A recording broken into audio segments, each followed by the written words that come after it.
Радмила Шекеринска ќе биде втор човек во НАТО. Новиот генерален секретар на Алијансата, поранешниот холандски премиер Марк Руте, денеска соопшти дека се решил македонската политичарка да биде негова заменичка. Среќен сум што можам да го објавам именувањето на Радмила Шекеринска за следен заменик генерален секретар.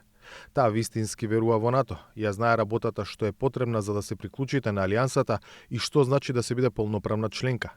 Со нетрпение очекувам да работам со неа додека ја преземе оваа важна улога, пишува во писмената изјава на Руте што ја објавија од НАТО.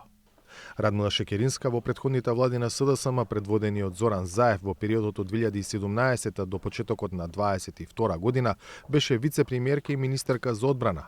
Таа беше вице-премиерка за европски прашања од 2002 до 2006 година. Важи за одличен познавач на регионалните случувања и за некој со добри контакти во светската политика.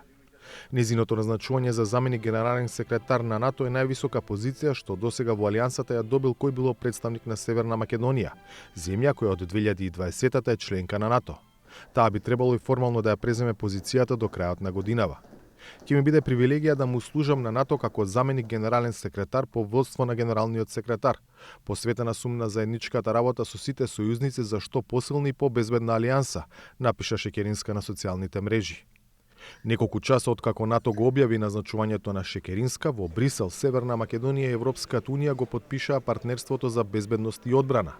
Идејата е преку ова партнерство да се овозможи заедничко справување со хибридните закани, унапредување на сајбер безбедноста, борбата против тероризмот, спроведувањето на мисии и операции.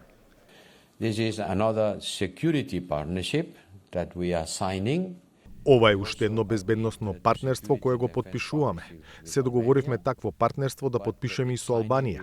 Овој тип на партнерство покажува дека ЕУ е повеќе од економска унија, туку дека е и политичка унија со одговорности во делот на безбедноста и на одбраната.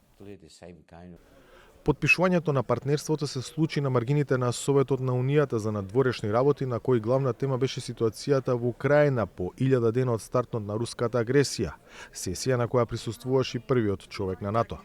Today marks 1000 days of the full Russian onslaught. Денеска се одбележуваат 1000 дена од почетокот на неиспровоцираната руска агресија врз Украина.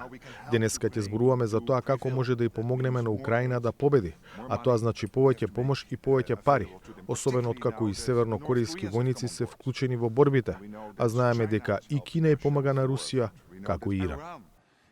Денешната средба на ЕУ и НАТО доаѓа во период на интензивирање на руските напади, особено врз енергетската инфраструктура на Украина, како и одлуката на САД да дозволат употреба на американски проектили врз цели во внатрешноста на Русија. За Гласот на Америка, од Скопје, Владимир Мирчевски.